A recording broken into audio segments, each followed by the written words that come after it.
Buenas noches, profesora y compañeros. Nosotros somos el grupo número 2 y en esta oportunidad les vamos a explicar sobre el virus del papiloma humano, que es la enfermedad de transmisión sexual más frecuente en el mundo.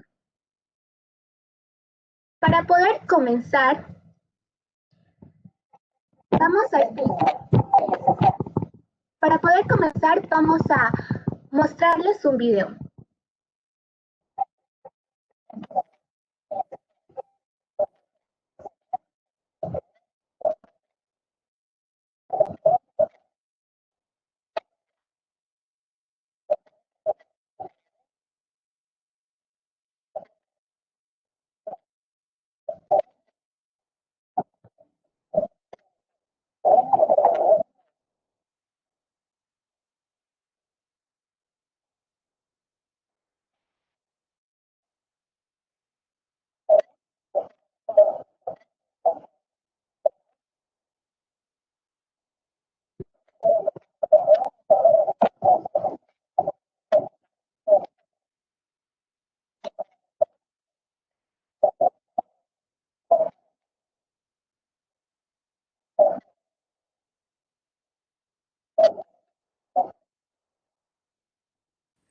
Damaris, no se Sí,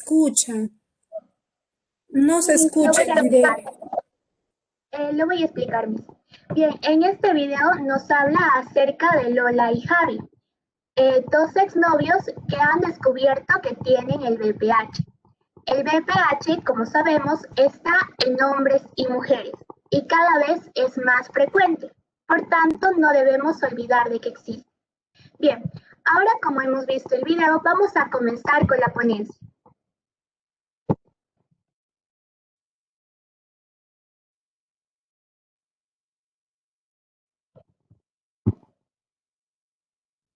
Voy a dar pase a mi compañera Nadek.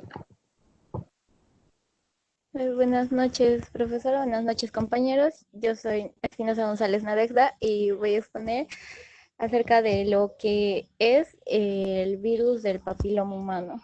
Siguiente diapositiva.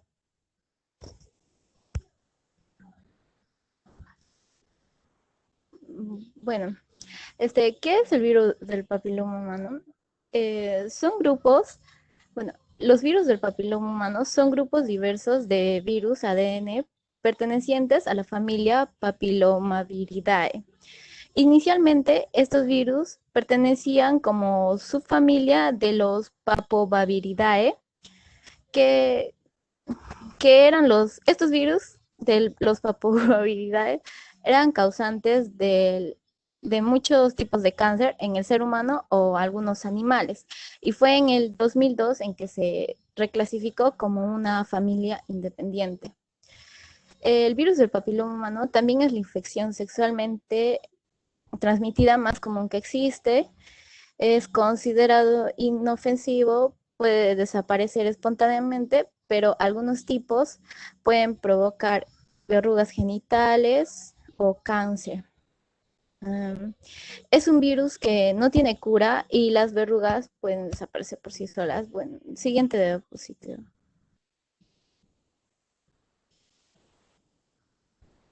Bueno, algunas características del virus. Estos virus no poseen envoltura y tienen un diámetro aproximado de 52 a 55 nanómetros. Se replican específicamente en el núcleo de células epiteliales escamosas. Son virus desnudos que cuentan con una única cubierta que es la cápside. Son icosaédricos de doble cadena de ADN. Bueno, siguiente diapositiva.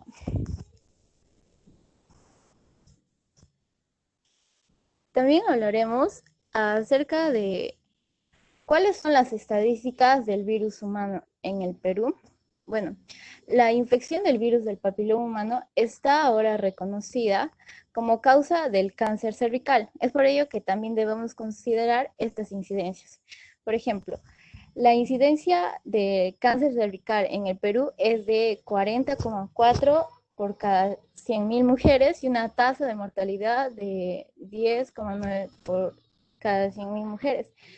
En el año 2012 se registró un número estimado de 266.000 muertes y unos 528.000 nuevos casos. También se estima que al menos 1.715 mujeres mueren por este cáncer cada año, que refleja una proporción de 4 de cada 10 mujeres. Siguiente.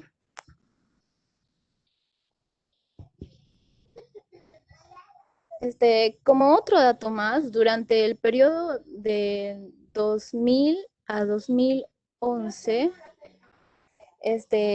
se observó una tasa de mortalidad de cáncer de cuello uterino predominante en las regiones de Ucayali, Loreto, Madre de Dios, Huánuco, San Martín, Amazonas, Pasco, Tacna y La Libertad, con tasas por encima del promedio país en cada año. Siguiente.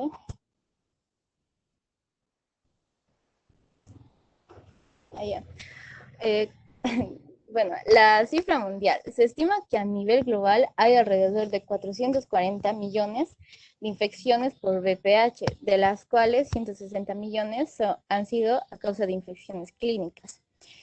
Como un dato más general, se comprueba que el 25% de las personas que están sexualmente activas se infectan por el VPH genital entre los 21 años de edad. También se estima que más del 50% de la población se infectará al menos una vez en su vida. Siguiente diapositiva.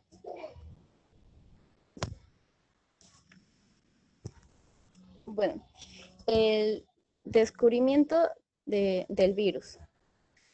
Bueno, podemos decir que empieza desde el año 1842, cuando Domenio Rigoni Stern se encontraba haciendo un estudio a las muertes de cáncer. Es ahí donde empieza a notar una diferencia entre los cánceres que frecuentemente le daban a las monjas y a las mujeres casadas, que eran totalmente diferentes. Por ejemplo, a las monjas comúnmente les daban cáncer de mama y a las mujeres casadas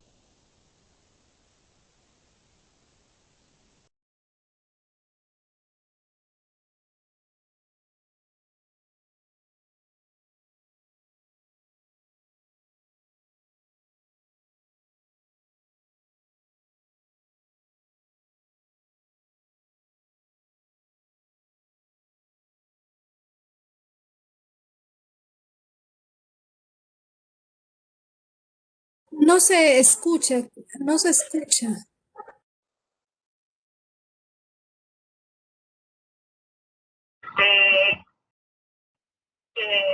Ahí va. En 1907, por Joseph Dufa, se estableció el origen infeccioso de las verrugas, que luego, en 1983, estas verrugas se van a relacionar con la infección de VPH y también con una causa del VPH que va a ser la causa del cáncer de cuello uterino. Como último personaje que voy a mencionar en ese descubrimiento es al médico alemán Harald Feldhausen, que en el año 2008 recibió el premio Nobel de Medicina por el descubrimiento de VPH como una causa. Le voy a llamar al profesor ahora, que como del tuyo no tiene las personas que fueron encuestadas los números, entonces vas a tener que originarlos aleatoriamente, pero si lo vas a tener que originar aleatoriamente, los resultados no te va a salir lo mismo en la tesis. Eso le voy a preguntar hoy a la profesora. Cuando termine la clase, le voy a llamar y después les voy a comentar cómo van a hacer algunos que no tienen la base de datos. Del mío sí tiene la base de datos, tiene 71 encuestados, de los cuales qué pregunta marcaron cada persona. En la primera que marcó, en la segunda. El mío fueron 20 preguntas en una encuesta donde él marcó la cantidad de preguntas, pero del tuyo no tiene eso. Oye, no te preocupes. ¿Puedes silenciar tu audio, por favor?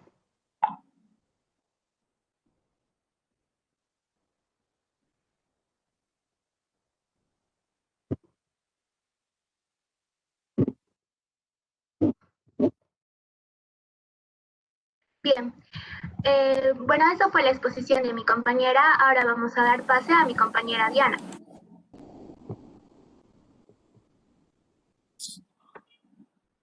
No te preocupes. Ya. Buenas noches, mi nombre es Carlos Campos de Ana Sofía y voy a explicarles sobre la clasificación de los papilomavirus y su replicación. Ya. Los papilomavirus integran la familia Papillomaviridae y son unos virus de ADN bicatenario que mutan muy lentamente. La homología de su secuencia de ADN presentan 200 genotipos diferentes, de los cuales 118 han sido clasificados actualmente. Estos se dividen en 16 géneros, que vienen a ser denominados con letras griegas, que vienen a ser el alfa, el beta, el gamma, el mu y el nu. Estos son 5 que afectan a los humanos. Los restantes afectan a los mamíferos y a las aves. Ya. De los tejidos que afectan pueden afectar a tejidos mucosos y cutáneos. Los alfa-papilomavirus afectan a los dos, tanto a mucosos como a cutáneos, mientras que los 4 restantes, que son el beta-papilomavirus, el gamma, el beta, el gamma, el mu y el nu, solo se los afecta a los cutáneos. Ya. El alfa-papilomavirus presenta más de 60 genotipos y se clasifican como alto riesgo y bajo riesgo. En alto riesgo en mucosos está asociado con el cáncer cervicuterino y también con las verrugas, con las lesiones benignas y también con las verrugas genitales. En el beta-papilomavirus se dice que este prolifera en pacientes inmunodeprimidos o que presenten EB, que es epidermodisplasia verruciforme, y predisponen el desarrollo de cáncer de piel. Los gamma-papilomavirus y neopapilomavirus causan papilomas y verrugas cutáneas benignas, mientras que los MU causan papilomas, verrugas cutáneas, más que todo en sitios epiteliales tales como las plumas y las plantas. Siguiente diapositiva, por favor.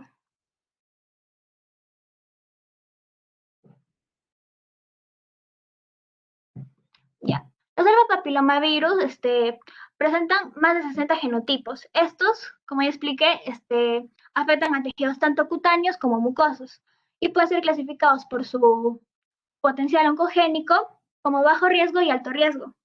Los de bajo riesgo no provocan cáncer cervical, pero sí lesiones no invasivas, como verrugas o condilomas benignos, además de pequeños cambios en el cuello uterino. Los 12 tipos más comunes vienen a ser el 40, 43, 44, 53 y 42, y 6, el 72, 54, 73, 81, 61 y el 11, de los cuales destacan el 6 y el 11 debido a que estos son el 90% de los casos de las verrugas y de los condilomas. Los de alto riesgo.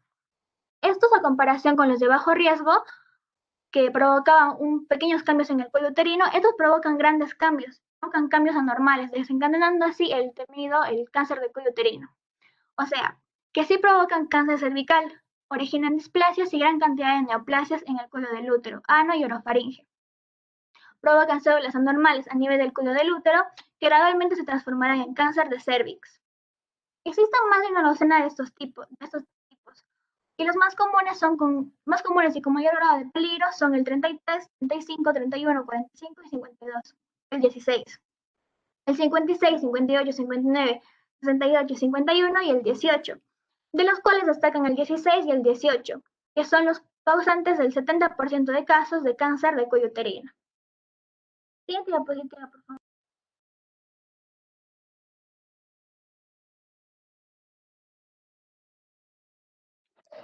Ya, los tipos más comunes de BPH y de lesiones asociadas.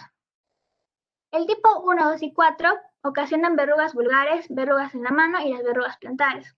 El tipo 3 y 10 ocasionan verrugas cutáneas planas. El tipo 6 y el 11, verrugas genitales, papulares, queratóxicas y condilomas acuminados. El tipo 16 y el 18, cáncer de cuello uterino, anogenitales y en la cavidad oral. El tipo 16 aparece fundamentalmente en los tumores invasivos, con alto grado de malignidad, presentándose como carcinomas en células escamosas, mientras que el tipo 18 se relaciona con los adenocarcinomas, comprometen más que todo a ganglios linfáticos. Siguiente diapositiva, por favor. Ya. La estructura genómica del VPH. Miden aproximadamente 55 nanómetros de diámetro.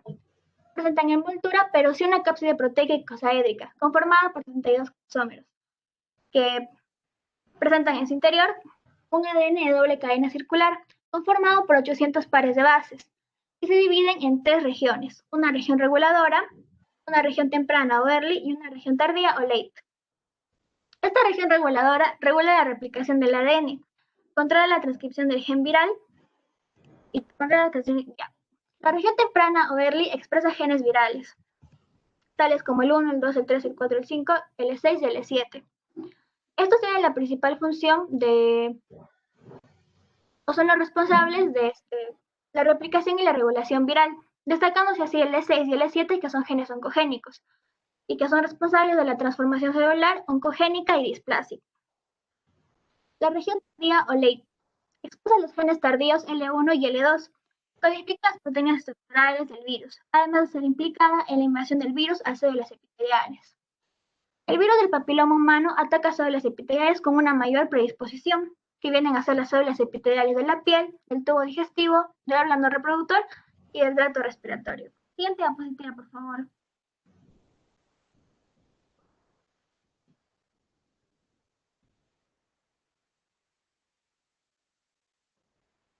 Ya, les voy a explicar un poco sobre la replicación y su oncogénesis. Como ya hemos hablado, esto atacan a células epiteliales, y para conocer un poco más el mecanismo del virus, debemos conocer un poco la diferenciación de estas células. Ya. En un epitelio normal tenemos una membrana basal. Esta membrana basal presenta células basales, parabasales, una capa escamosa y una capa escamosa madura. Esta membrana basal da origen a estas células basales. Estas que tienen como principal función ser una base para las demás capas que vienen superiores.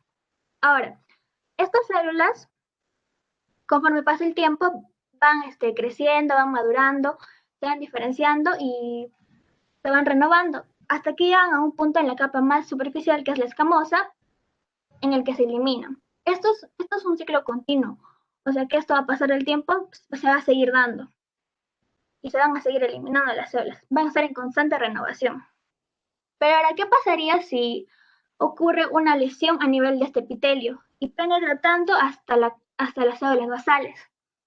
Es en este momento que el papilomavirus aprovecha y puede entrar. Al momento de entrar este papilomavirus, pasa todas estas células epiteliales que estaban más arriba, esa pasa hasta el fondo y llega hasta la célula basal. En la célula basal libera su material genético, se instala en el interior del núcleo y aprovecha la maquinaria celular para replicarse y empezar a sacar copias. Empieza a sacar copias, más copias. Entonces, como esta célula ya está infectada, a la célula que está al costado de la célula aledaña también la infecta. Y como habíamos hablado antes, estas células tienen un proceso de renovación, crecimiento, maduración y se eliminan después.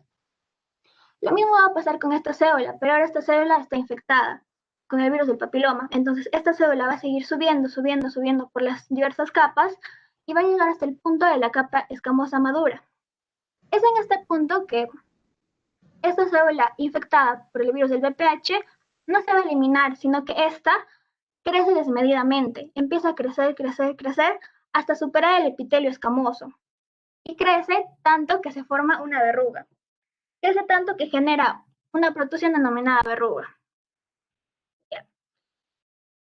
Pero ahí no queda eso, sino que estas células también pueden mutar. Estas células pueden mutar en células con potencial cancerígeno, denominadas coilocitos. Estas células se distinguen más que nada por el núcleo negro que presentan.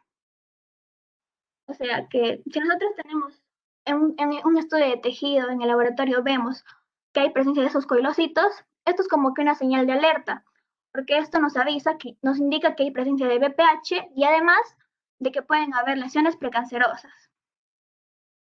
Ya. Voy a explicarles un poco de los genes que actúan en todo este proceso. Ya. En la región temprana o early encontramos el gen E6 y el E7. Estos son genes oncogénicos que generan un crecimiento del medio celular y generan la verruga. Y también las lesiones precancerosas por medio de los coilocitos. Estos genes oncogénicos inhiben a la P53 y a la proteína de retinoblastoma.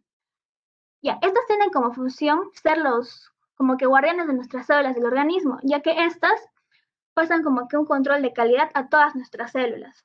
O sea, que si una célula está como que dañada o una célula está chueca o una célula sale displásica, estas dos moléculas las van a controlar, las van a eliminar. Pero ahora, ¿qué pasa? El E6 y el E7 inhiben su producción, inhiben su funcionamiento, o sea, que permite que el VPH se reproduzca, o sea, siga generando células displásicas y crezca desmedidamente para que se forme una verruga. Ya. En la región tardía o late, el L1 y el L2 que codifican las proteínas estructurales del virus y que están implicadas en la invasión del virus a células epiteliales. Y por último, en la región temprana o early, el E1 y el E2 que facilitan la entrada a la infección a las células basales. Bueno, eso sería todo. Gracias. Doy paso a mi siguiente compañera. Buenas noches. Mi nombre es Damaris Darcy Valenzuela Bailón y yo les voy a explicar sobre tres temas relacionados con el VPH, que son las formas de transmisión, las consecuencias y su diagnóstico.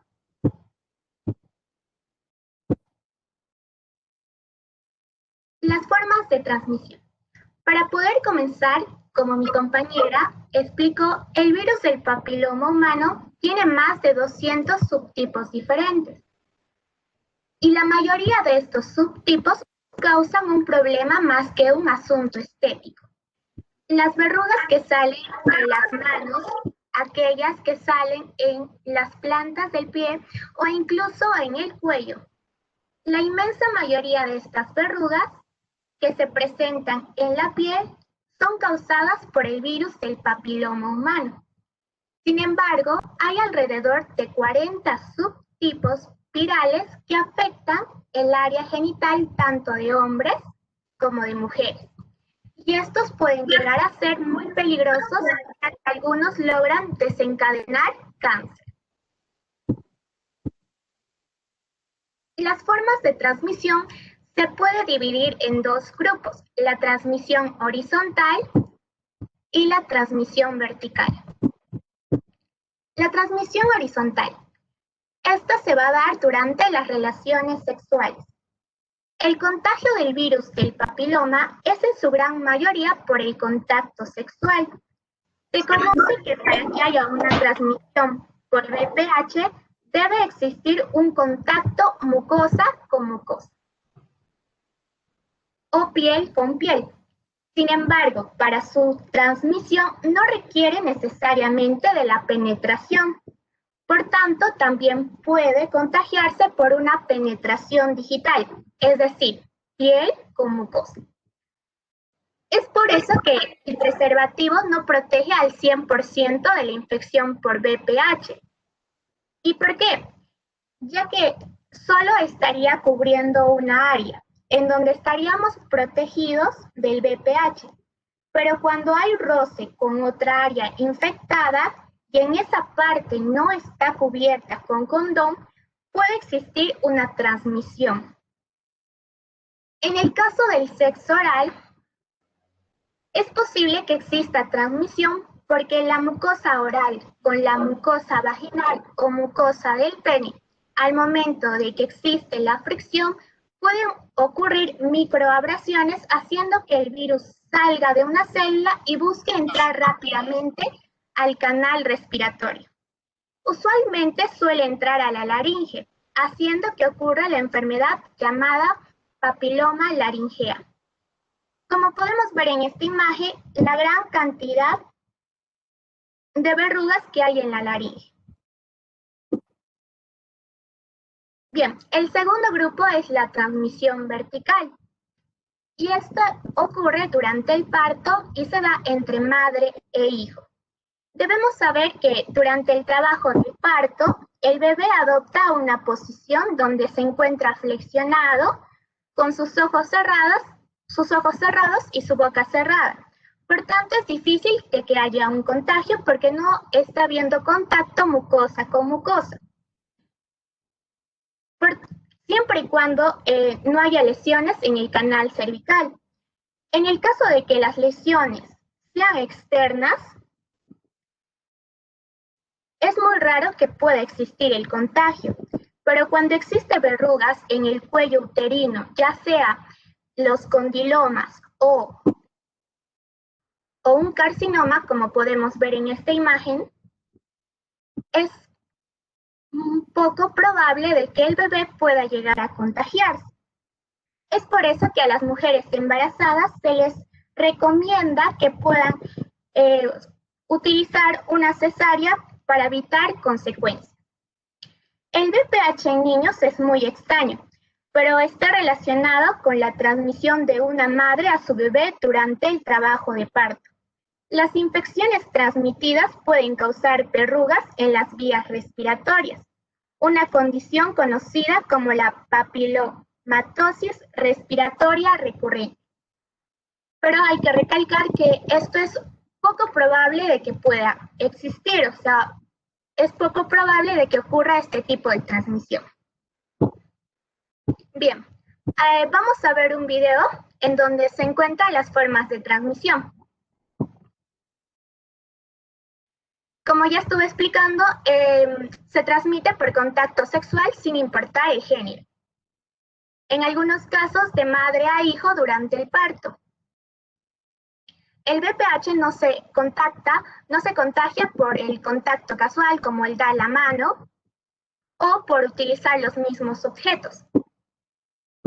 Existen muchas creencias que la transmisión del VPH suele ocurrir cuando se da la mano, se abrazan o se utilizan los mismos objetos, como un tenedor, un vaso. Sin embargo, esto es mentira, ya que debemos recordar que el VPH se transmite mucosa con mucosa en piel infectada.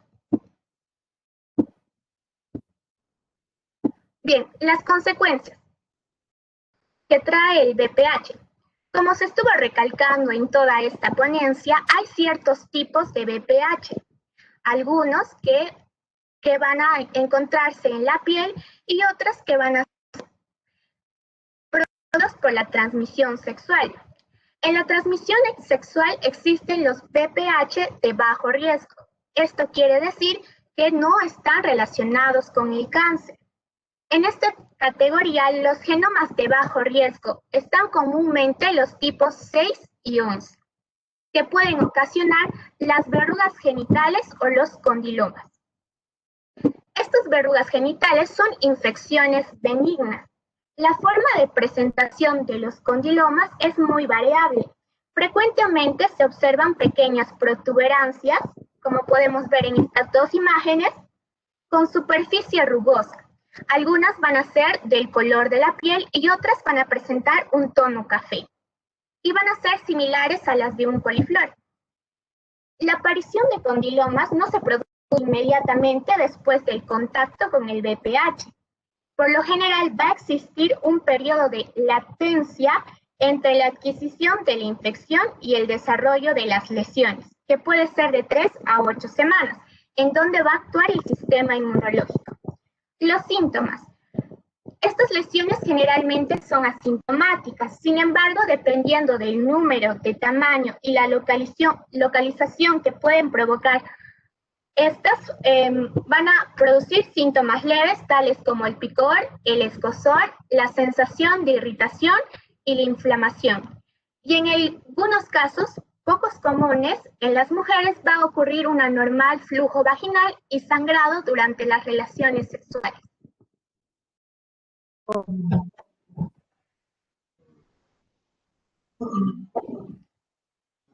Bien, en los hombres las verrugas genitales pueden aparecer en la punta del pene o en el cuerpo del pene, como en esta imagen de acá podemos ver que se encuentran las verrugas en el cuerpo del pene, en el ano y en el escroto. En esta imagen podemos encontrar condilomas en el glande del pene. En las mujeres, sin embargo, las verrugas genitales van a estar en la vulva y en la zona anal. En algunos casos, en su mayoría de los casos, las infecciones causadas por el VPH son transitorias. La mayoría de las infecciones por VPH se tornan negativas luego de un año o otras entre 2 años. Sin embargo, las infecciones por el VPH 16 y 18 tienden a persistir más tiempo que las infecciones por otros tipos de VPH, pero en su mayoría son indetectables a los 2 años. El virus del papiloma humano puede encontrarse en estado latente, es decir, que se puede reactivar muchos años después. Estos tipos son los que causan cáncer. En el hombre, el cáncer no solamente va a estar en las mujeres, sino que también se puede presentar cáncer en el hombre por el virus del papiloma humano. En el hombre va a causar cáncer del ano, cáncer del pene, lesiones preinvasivas en el pene y lesiones preinvasivas en el ano. En esta imagen podemos observar los condilomas acumulados múltiples que hay en el pene. En las mujeres, las infecciones, el cáncer que puede causar son el cáncer de vulva, el cáncer de vagina y el cáncer de cuello uterino, siendo este el que se da en mayor proporción.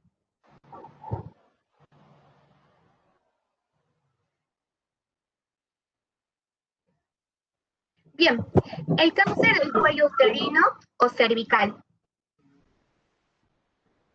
El cáncer de cuello uterino es un problema de salud pública a nivel mundial. En el año 2018 se presentaron 570,000 casos, siendo un equivalente al 6,6% de todos los cánceres del mundo, con un total de 311,000 muertes, representando así el cuarto lugar con frecuencia de cánceres diagnosticados y el cuarto lugar en mortalidad.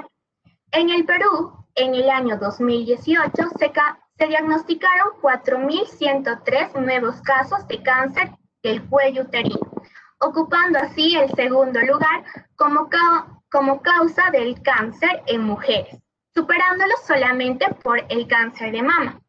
Además, en ese año se calculó 1,836 muertes, siendo la tercera causa de muerte por cáncer en el Perú en mujeres. En esta diapositiva podemos encontrar los 3 pasos de la carcinogenia cervicouterina. Como podemos ver aquí, en el primer paso encontramos al VPH y en la infección inicial encontramos un cuello uterino normal. El VPH va a entrar al cuello uterino normal. En el segundo paso ya podemos observar un cuello uterino infectado por el VPH. Aquí se van a producir las anormalidades citológicas leves. Y un cuello uterino infectado por VPH puede progresar a una lesión precancerosa. En esta imagen podemos ver ya una lesión que ya está por ser un cáncer. Y por último podemos ya observar que nos da cáncer de cuello uterino. Como podemos ver, en esta imagen también se encuentran las infecciones transitorias y las infecciones persistentes por el VPH. En las infecciones transitorias se encuentran las verrugas que normalmente se da por el contagio del VPH, pero aquí ya podemos ver que en una infección persistente ya va a causar un cáncer. Bien, también es importante recalcar algunas cosas acerca del cáncer del cuello uterino, o también llamado el cáncer cervical. Este se va a originar en las células que van a revestir el cuello uterino.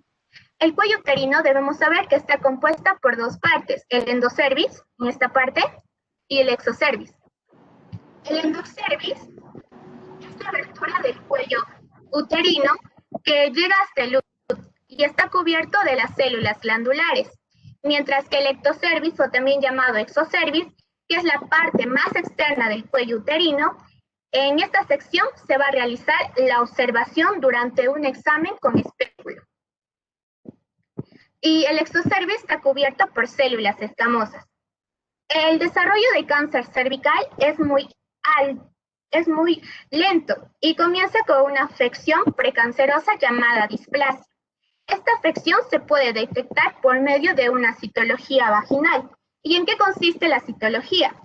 En la citología vaginal se van a repasar las células del cuello uterino y se examinan bajo un microscopio para poder verificar si existe cáncer u otros problemas. Debemos saber que la displasia es 100% tratable. Pueden pasar años para que pueda ocurrir un cáncer. Por eso es muy importante que las mujeres se realicen las pruebas respectivas para poder evitar esta consecuencia. Acerca del diagnóstico. La observación.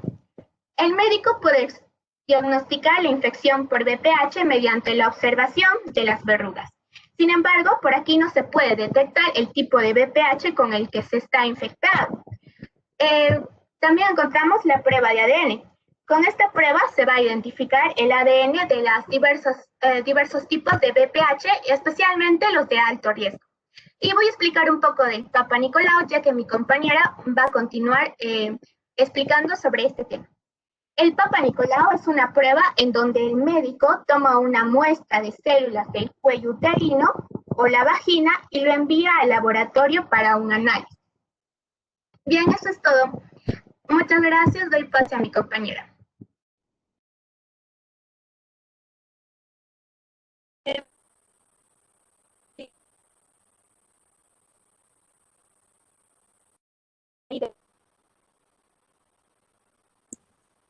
Adelante. Sara, se escucha un poco con interferencia.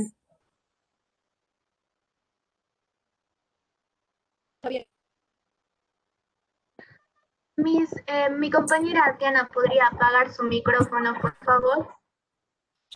Ah, ya, por favor, todos apaguen su micrófono, los que no les toca.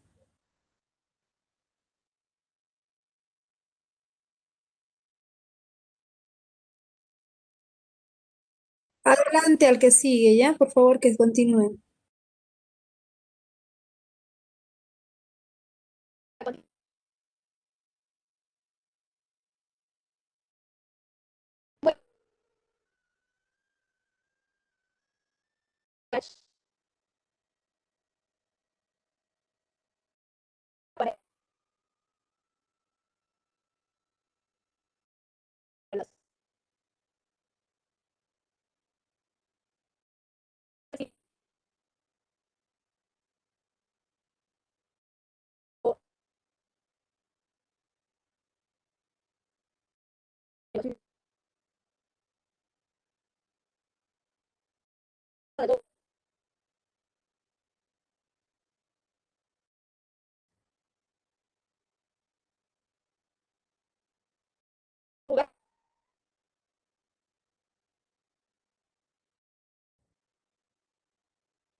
Aló, Damaris, ¿me escuchas?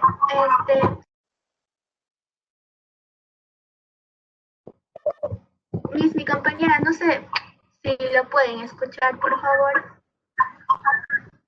Puedes hablar, Sara. ¿Cómo que no te escucho bien? Puedes hablar, Sara. Disculpen Sara, creo que es como que estuviera abierto el Webex en dos equipos. De repente lo tienes abierto en tu laptop y en tu celular. A veces por eso está la interferencia. Tienes que cerrar en uno.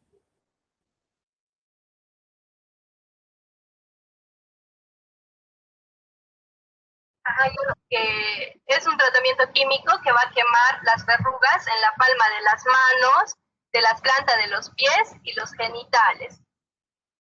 Bueno, si estos medicamentos no surten efecto, o sea, no hacen efecto, es posible que se tenga que hacer una intervención quirúrgica.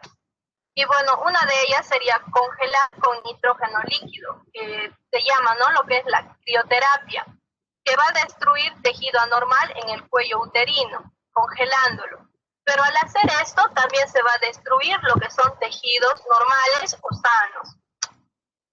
Otro de los procedimientos es quemar con corriente eléctrica, que es la electrocauterización, lo que se va a utilizar la energía para hacer este proceso.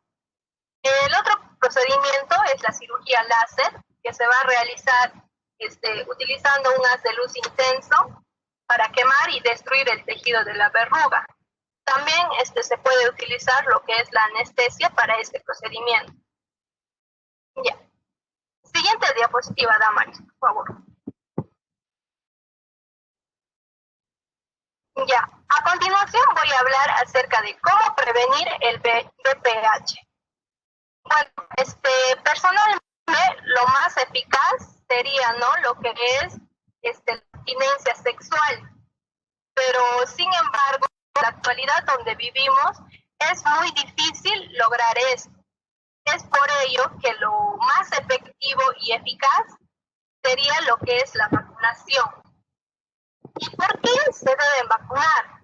Porque más del 90% de los tipos de cáncer causados por el VPH se pueden prevenir mediante esta vacuna, ya que esta vacuna previene 9 tipos de virus de VPH, de las cuales 7 van a ser de alto riesgo. Ahora, esta vacuna está recomendada para niños y niñas entre los 11 y 12 años, pero se puede empezar a vacunar a partir de los 9 años. Ahora, ¿por qué se recomienda vacunar en esa edad? Porque, la respuesta inmunitaria a la vacuna contra el VPH es mejor en los preadolescentes. ¿Por qué? Porque a esa edad ellos y ellas aún no han tenido lo que es actividad sexual, es decir, no han estado expuestas al virus. Y ahora, no solo queda ahí, sino que también hay una vacuna de recuperación que se puede administrar entre los 13 y los 26 años. Y bueno, lo más importante es que todos los preadolescentes completen la serie de vacunas contra el VPH. La dosis a seguir es lo siguiente, ¿no? Si se comienza la vacunación antes de los 15 años, se recomienda dosis con un intervalo de 6 y 12 meses. Y las personas que empiezan ya después de los 15 años, se pone la vacuna en una serie de 3 inyecciones. Y así, ¿no? Y bueno, se debe tener en cuenta que la vacuna no sirve para tratar las infecciones o enfermedades ya existentes. Esa es la razón por la cual la vacuna es más eficaz cuando se administra antes de cualquier exposición al virus. Ahora, va a existir mitos donde van a decir, no, a pesar de que me vacuné, siempre me ha dado el cáncer al cuello uterino. Pero no quiere decir que te vacunas contra el VPH y ahí queda, sino que también debes hacerte tus pruebas de detección de cáncer del cuello uterino, que puede ser el Papa Nicolau, y también la misma prueba del BPH. Bueno, ahora nos preguntamos si la vacuna será segura. Pues las vacunas han demostrado ser seguras, ya que se han aplicado a nivel internacional. Y estos sistemas sanitarios los siguen apoyando. Entonces, de causar efectos secundarios, solo son leves, como cualquier vacuna, ¿no? Dolor o enrojecimiento de la piel. Bueno, mayormente se va a vacunar a las niñas, y esta vacuna ya viene en su calendario de vacunación de las niñas.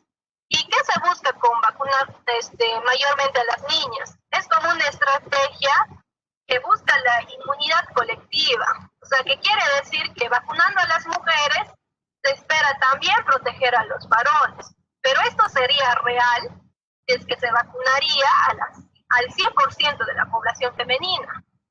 Pero en la realidad siempre va a haber un promedio de mujeres que van a quedar sin vacunar. Entonces, así se vacunen al 100%, siempre va a haber personas homosexuales quienes van a estar desprotegidos y van a tener estas infecciones, ya sea cánceres al ano o también al pene y todo eso. Y finalmente, lo que quiero rescatar es que la prevención es mejor que el tratamiento que puedes recibir. Y también el conocimiento y la prevención son factores claves para lograr una salud integral de la mujer y también poder disfrutar de una vida sexual plena y satisfactoria. Gracias.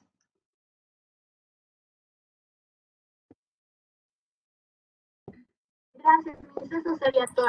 Eso es todo, chicas. Sí, Miss.